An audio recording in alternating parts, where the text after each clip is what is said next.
Hello and welcome to the show. Real talk now. Technology can make it really easy for you to become the victim of a fraudulent con artist, but our social media footprint turns out it's making it really easy for scammers to get a hold of some really vital information.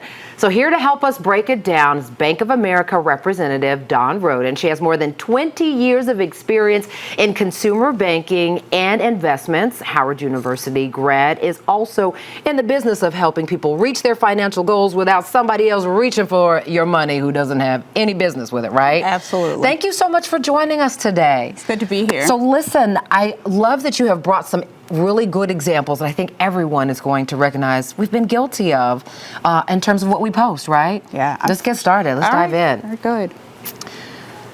All right, so you say this, okay, don't get scammed. Today it's my birthday. So excited to celebrate 25. Posted July 14th. I feel like I know what this person, like this is right. This is a mock-up, right? But This is what we see a lot of. All the time. So tell me what you see that's wrong here. Okay, obviously, I think telling us that she's 25 years old, right? Absolutely. And posting the actual date is giving us the big giveaways that folks really want to try to hone in on, right? Absolutely. You may have just unlocked the last piece in a puzzle that scammers use to identify who you are. Yeah. And to make it seem like they know you much better than they do. Yeah, gotcha. Especially if you're trying to steal their identity, build an identity. Okay, you got another one, right? Yes. Okay, this one again. Okay. Today was my first day working at Portia and Portia Law Firm. So excited about my new journey. Again, you're saying where you work, right? Portia and Portia Law Firm. That's the next lifetime, right? And then we did that on February 10th. That seems, somebody might be like, what's the big deal? You say. You got it. That is, again, your personal information that only you would think someone that you know knows. Yeah. But if they call you and say, hey, you just started at Portia and Portia Law Firm. Hey, you forgot to fill out one additional piece of information. That's how you get hooked. They reel you in because you've given, again, additional piece of identifying information about you, thinking that you're talking to your brand new employer. Yeah, right. And that happens. It's not like we're making this up. No. And this is how this happens. Absolutely. Gotcha. Okay, what's next? Okay, all right, so a dating profile. Yes. Right. Seems like we put a lot out there. Yes, we do. So we've got, obviously you've got your name or whatever name you're using, right? Because we do encourage some levels of security, but you say we're still not getting this right. Yeah. Because we've got work, job title. Do you live by yourself? They really ask that? I guess you can tell them going out. And what was your first job? Do you have any pets? Yes. This is all your business. This is all your business. But one that really stands out here, you see it? The one that stands out, I guess, do you live by yourself? For me, is this the security thing? We're not saying that.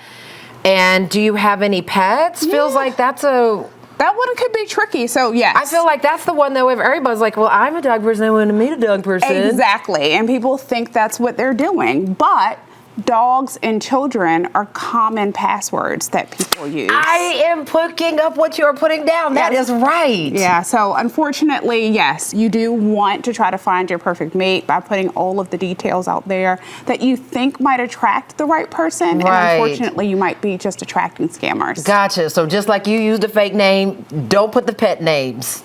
Or use a fake, I call them four-legged furry. Full four-legged furry friend. Gotcha. I love it. That's such a good point. Okay, and here's the part where maybe your favorite talk show host was guilty of doing not something we're supposed to do.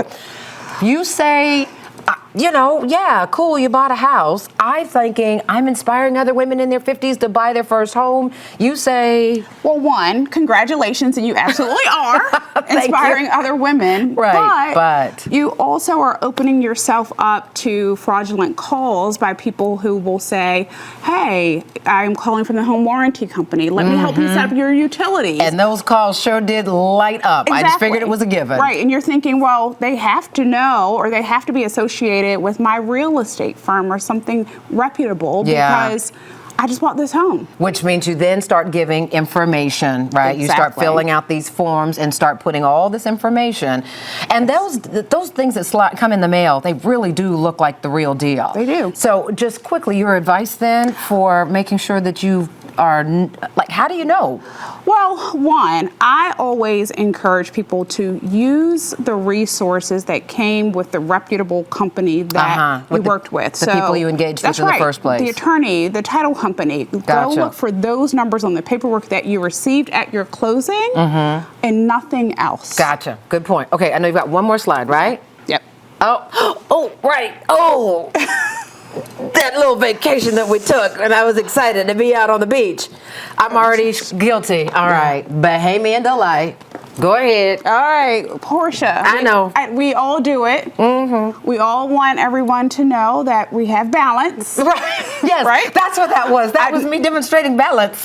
You demonstrated balance merry and bright.